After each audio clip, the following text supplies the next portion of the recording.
जब रात गहराती है, जब हर दिशा में अंधेरा घिर आता है और जब सामान्य इंसान श्मशान से दूरी बनाता है, तब एक ऐसा साधक वहां ध्यान मग्न होता है जिसके हाथ में एक खोपड़ी है, शरीर पर भस्म है और आंखें किसी और ही लोक की भाषा बोल रही होती हैं। उसे कपालिक कहते हैं। यह कोई साधारण सन्यासी नहीं होता। ये वो होता है जो मृत्यु से नहीं डरता, बल्कि मृत्यु को साधता है। वो जो कपाल, मानव खोपड़ी, को पूजा का पात्र मानता है और उस पर रक्त, मदिरा और मांस चढ़ाता है, जिसका लक्ष्य है महाशून्यता, अंतिम खाली को प्राप्त करना, जिसकी देवी हैं चामुंडा, भैरवी, काली और देवता भैरव। कपालिक परंपरा की उत्पत्ति मूल रूप से पश्चिम भारत और दक्षिण भारत में इनका उल्लेख मिलता है। यह परंपरा पाशुपत मत और तंत्र साधना से निकली शाखा मानी जाती है। इनकी साधनाएं अधिकतर श्मशान, कब्रिस्तान या वीरान पहाड़ियों में होती थीं। शास्त्रों में संकेत, ब्रह्मांड के निर्माण और प्रलय की ऊर्जा को संतुलित करने के लिए तांत्रिक साधकों की आवश्यकता थी। ऐसी मान्यता थी कि यह साधक काल की गति को भी बदल सकते हैं। कपालिक कैसे बनते हैं? एक नरक जैसी दीक्षा का रहस्य। इस दुनिया की कोई दीक्षा तुम्हें मौत के इतना पास नहीं ले जा सकती जितना एक कपालिक बनने की पहली रात ले जाती है। जब कोई साधक कपालिक बनने का निश्चय करता है तो वह केवल ज्ञान की ओर नहीं, बल्कि मृत्यु, अंधकार और आत्म विसर्जन की ओर बढ़ रहा होता है। दीक्षा की पहली शर्त, डर से ऊपर उठना। गुरु शिष्य की परीक्षा लेते हैं।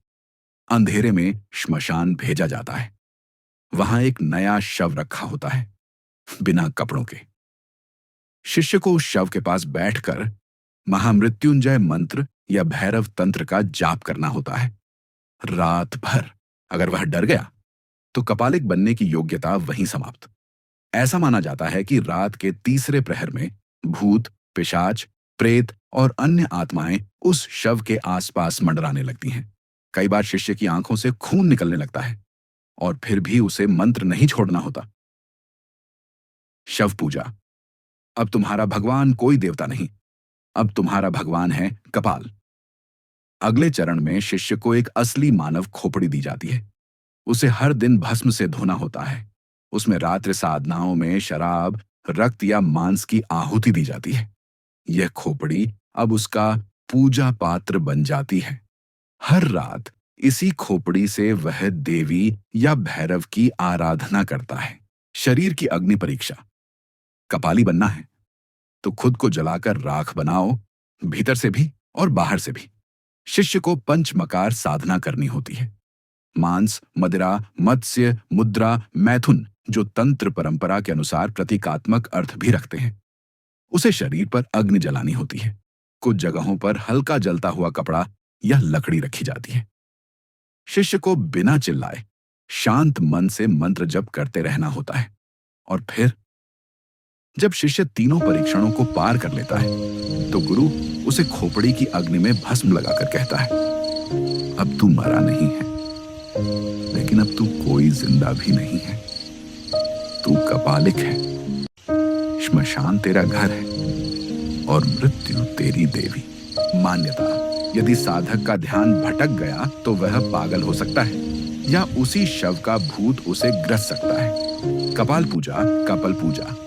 मानव खोपड़ी को पूजा का पात्र बनाया जाता है। उसमें शराब, रक्त या कच्चा मांस चढ़ाया जाता है। खोपड़ी को देवी के चरणों में अर्पित किया जाता है। माना जाता है कि अगर किसी खोपड़ी में मंत्र सिद्ध हो जाए तो उसमें से कभी-कभी धुआं निकलता है जो साधक की कामना पूरी करता है। कपालिकों की तांत्रिक साधनाएं, जहां जीवन और मृत्यु एक हो जाते हैं।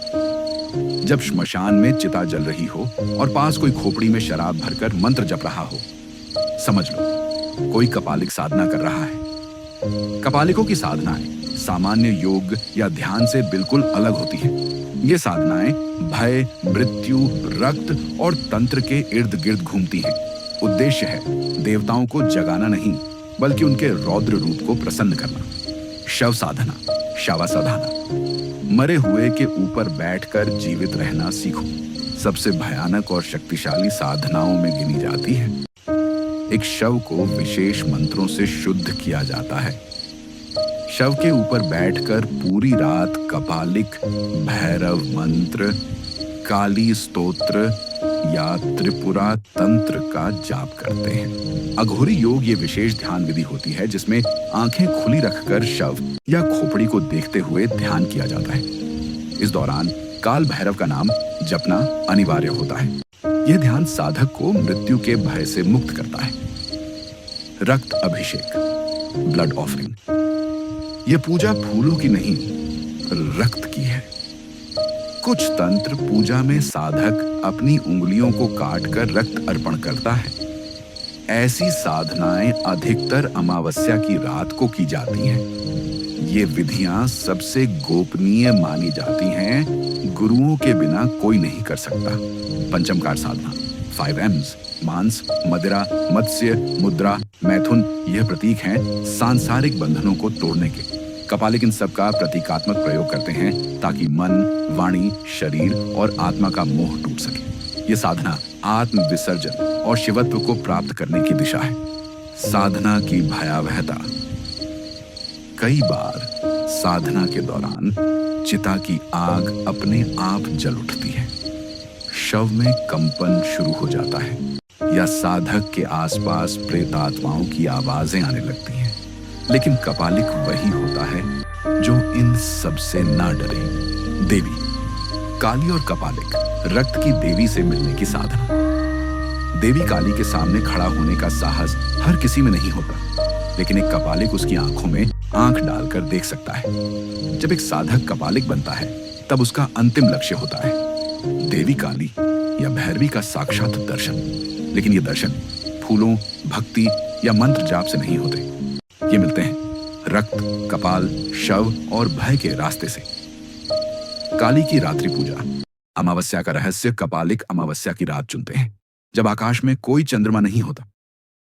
श्मशान में जलती हुई एक अजली चिता के सामने बैठते हैं। अपने शरीर पर भस्म लगाकर, आंखों में काजल और माथे पर रक्त की बिंदी लगाकर देवी को बुलाते हैं। काली माता की आरती नहीं होती, उसकी पूजा होती है रक्त से। काली की तांत्रिक आराधना। मंत्र जो मौत ला सकते हैं। काली कवच, काली बीज मंत्र और सबसे रहस्यमयी काली कुल प्रकट मंत्र का जाप होता है। यह जाप 108 बार शव पर बैठकर किया जाता है। माना जाता है यदि जाप सफल हो जाए तो देवी काली की तांत्रिक आराधना। कई साधकों ने बताया है कि देवी की आंखों से आग निकलती दिखी। उनके कानों में किसी स्त्री की धीमी, डरावनी हंसी सुनाई दी। कुछ ने यह भी महसूस किया कि कोई उनके पास बैठा है, लेकिन वहां कोई नहीं था। चंडी और काली। कपालिक की शक्ति स्रोत देवी के 2 रूप, चंडी विनाशक शक्ति और काली अंतिम मृत्यु। एक कपालिक दोनों की साधना करता है ताकि न केवल प्रेतों पर अधिकार पा सके, बल्कि अपने भविष्य और मृत्यु को भी नियंत्रित कर सके। काली की साधना से कोई अमर नहीं होता, लेकिन वह मृत्यु को मित्र बना लेता है। 4. जब देवी प्रकट होती है। कपालिक का अंतिम परीक्षण अगर साधना सिद्ध हो जाए। देवी एक खून से सनी स्त्री के रूप में प्रकट होती है। उसकी आंखें लाल होती हैं, शरीर नग्न और गले में नरमुंड माला होती है। वह साधक से कुछ मांगती है, या तो बलिदान या आत्मसमर्पण। कई बार कपालिक को स्वयं की कोई चीज देनी पड़ती है, जैसे रक्त, अग्नि या यहां तक कि अपना कोई अंग। इस साधना का परिणाम एक सिद्ध कपालिक अब सामान्य इंसान नहीं रहता। उसे भविष्य का ज्ञान, आत्माओं की बातें, मृत्यु की आहट तक सुनाई देती है। लेकिन यह साधना सबके बस की बात नहीं। एक छोटी सी गलती और साधक पागल, मृत या भूतग्रस्त हो सकता है। मृत्यु का खेल। कपालिक की एक रात की सच्ची घटना। श्मशान की उस रात चिता खुद जलने लगी और किसी ने मेरे गले में हाथ डाल दिया, लेकिन वहां कोई नहीं था। ये कोई कहानी नहीं, एक सिद्ध कपालिक साधक की सच्ची घटना है।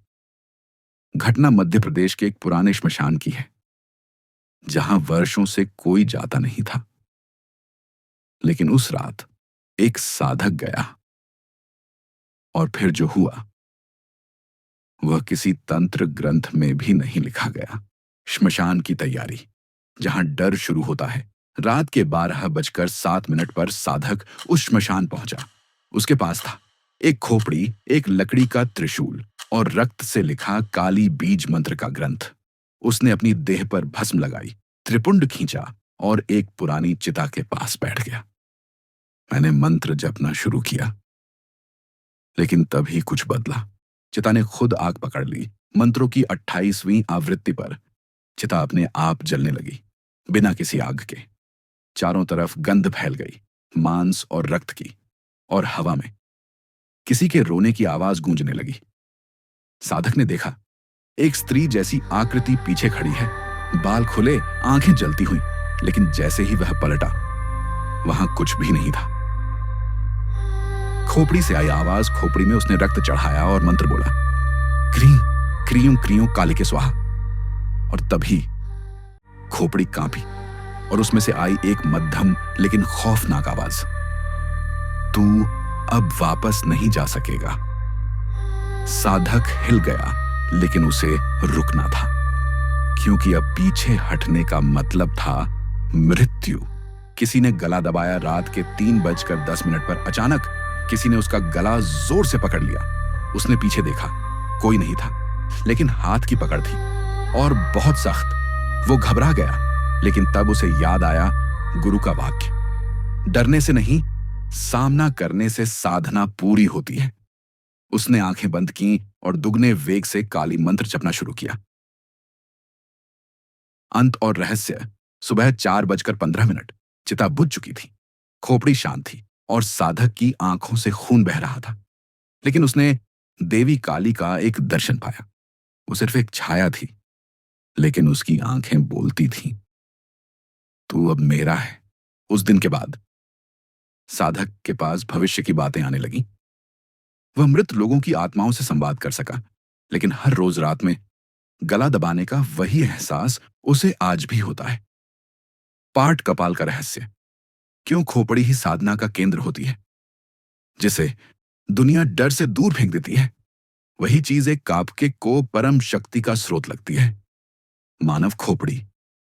क्या आपने कभी सोचा है, क्यों कपालिक हमेशा खोपड़ी का इस्तेमाल करते हैं? क्यों उनकी पूजा में फूल नहीं कपाल होता है? और क्यों हर मंत्र खोपड़ी में डाला जाता है? इस भाग में हम कपाल से जुड़े गहरे, रहस्यमयी और डरावने सच को खोलते हैं। खोपड़ी, एक मरे हुए इंसान का केंद्र, हिंदू तंत्र शास्त्र मानता है कि शरीर मरने के बाद भी कपाल में कुछ ऊर्जा बची रहती है। वह ऊर्जा होती है संस्कार, भय और मृत्यु की स्मृति। जब कपालिक उस खोपड़ी को मंत्रों से जागृत करता है, तो वह खोपड़ी एक द्वार बन जाती है भूत और पराशक्ति के बीच। खोपड़ी सिर्फ हड्डी नहीं होती, वो एक तांत्रिक यंत्र होती है। खोपड़ी में मंत्र क्यों डाला जाता है? जब कोई कपालिक खोपड़ी में रक्त, शराब या पंचामृत डालकर मंत्र पढ़ता है, तो वह खोपड़ी मंत्र बीज को पकड़ लेती है। धीरे धीरे वो मंत्र कपाल के अंदर गूंजता है। कई सिद्ध साधकों ने दावा किया है कि खोपड़ी से धीमी आवाजें आती हैं। यह माना जाता है कि हर खोपड़ी में एक अधूरी कहानी होती है और मंत्र उसे पूरा करते हैं। कपाल और आत्मा का कनेक्शन। कुछ कपालिक मरे हुए तांत्रिकों की खोपड़ी ढूंढते हैं। ऐसा माना जाता है कि ऐसे कपाल में अभी भी तांत्रिक ऊर्जा सक्रिय होती है।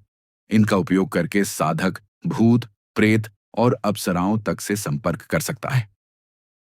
एक साधक ने बताया, मैंने जैसे ही मंत्र डाला, खोपड़ी से हूं हूं हूं की ध्वनि आने लगी। कपाल पूजा की विधि, एक्सट्रीम टैंट्रिक रिचुअल। खोपड़ी को साफ करके तिलक किया जाता है। उसमें शराब या रक्त चढ़ाया जाता है। फिर उस पर काली या भैरव मंत्र पढ़े जाते हैं, जैसे AUM क्री, कालिकाय नमः। यदि साधना सफल हो जाए, तो खोपड़ी जलने लगती है या उसमें से धुआं निकलता है। यह संकेत होता है कि शक्ति उसमें प्रवेश कर चुकी है। अधिगालभयम। एक सिद्ध कपाल की घटना। एक बार एक कपालिक ने एक अज्ञात साधु की खोपड़ी श्मशान से लाई। जैसे ही उसने उस पर त्रिपुरा मंत्र डाला, खोपड़ी उठकर गिर पड़ी और वहां बैठा साधक बेहोश हो गया। जब वह उठा, उसके पास बैठी एक काली आकृति बोली, ये मेरी देह थी, अब तुम मेरे वचन के बंधन में हो। वैज्ञानिक दृष्टिकोण। विज्ञान भी कहता है कि मानव खोपड़ी में मृत्यु के बाद भी कुछ मिनटों तक न्यूरॉन एक्टिविटी रहती है। शायद इसी वजह से तांत्रिकों ने इसे ऊर्जा का स्रोत माना। पार्ट 7। कपालिक और प्रेत, क्या आत्माओं से बात करना संभव है? उस रात मैंने किसी से बात की जिसकी सांस नहीं थी, लेकिन वो जवाब दे रहा था। ये उस कपालिक साधक की गुप्त डायरी से लिया गया हिस्सा है जिसने पहली बार एक प्रेत भूत से संवाद किया। जगह जहां आत्माएं बुलाई जाती हैं, स्थान एक परित्यक्त श्मशान घाट जो 50 वर्षों से बंद था। समय रात 1:40, अमावस्या की रात। साधक अकेला था, सिर्फ एक खोपड़ी, त्रिशूल और एक दीपक जल रहा था। 72वीं बार प्रेत जागरण मंत्र का उच्चारण किया और तभी हवा चलनी बंद हो गई।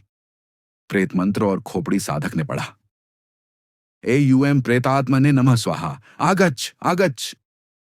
खोपड़ी को सामने रखकर उसने उसमें शराब डाली और मंत्र बोलते हुए कहा, यदि कोई आत्मा है तो आकर उत्तर दे।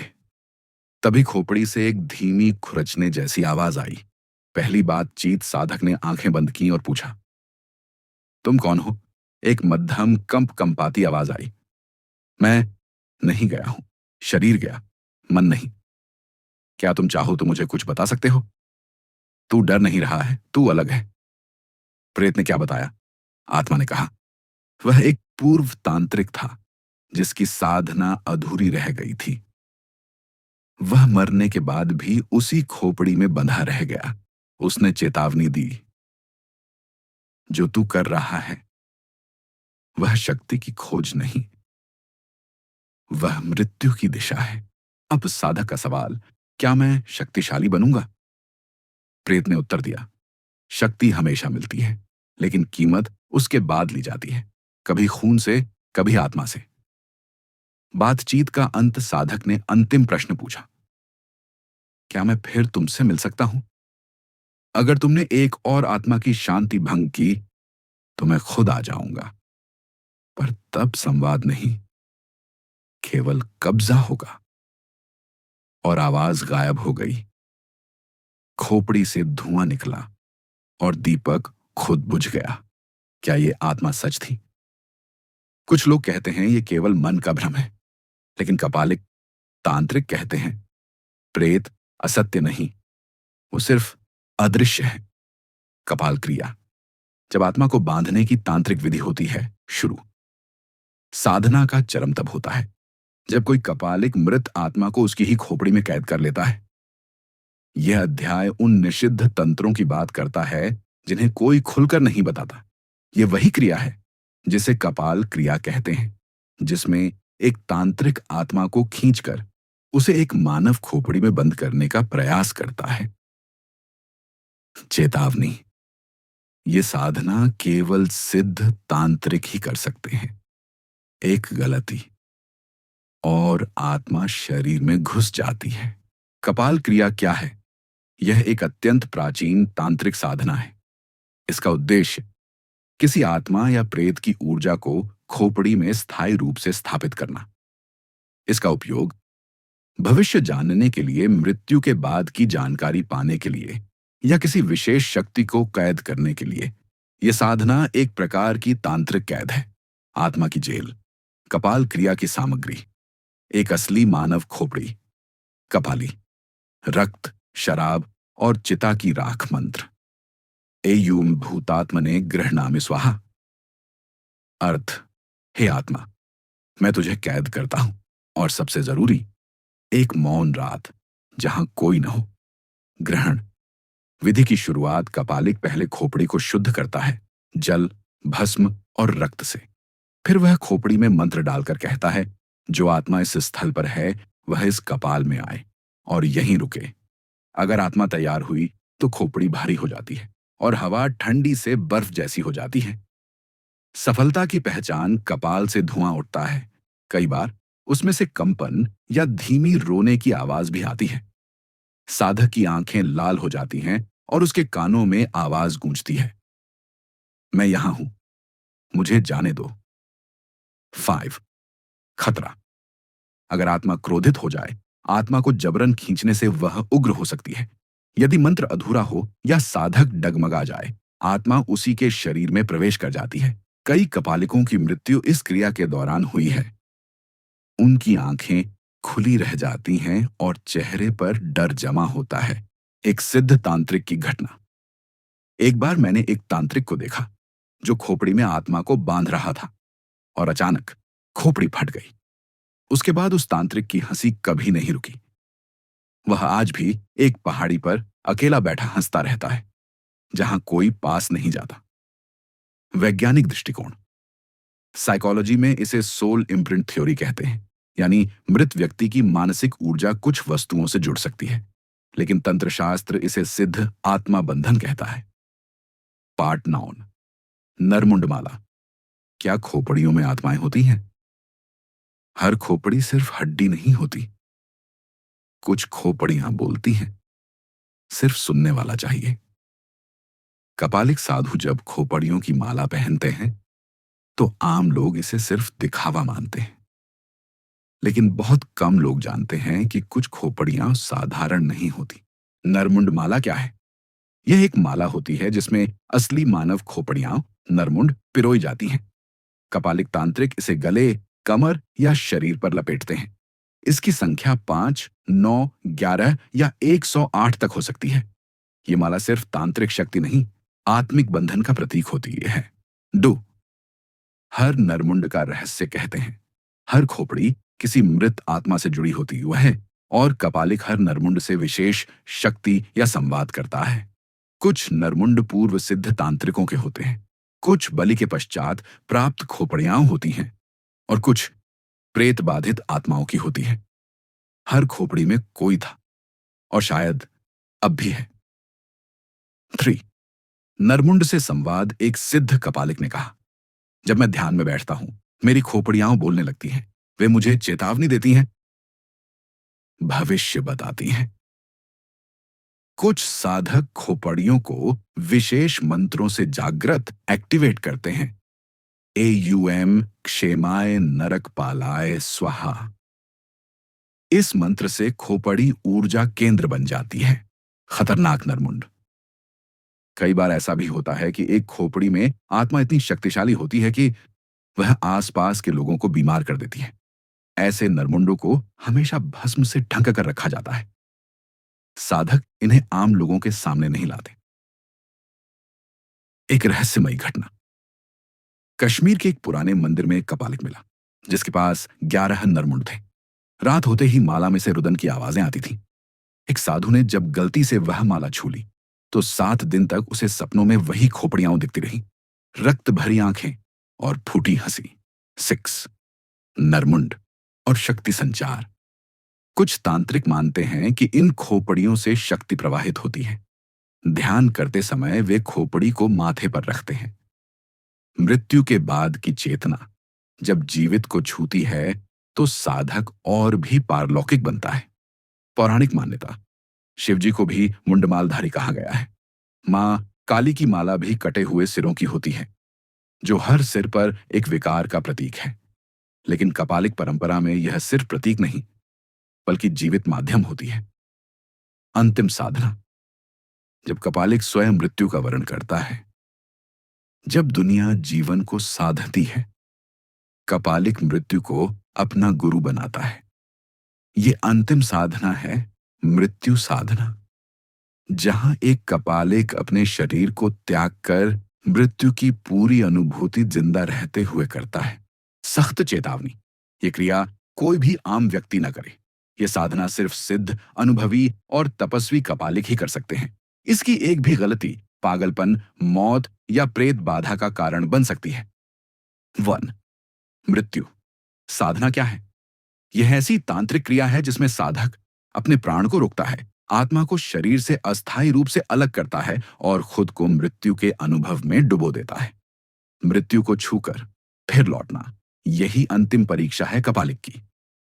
डू साधना की भयानक तैयारी स्थान।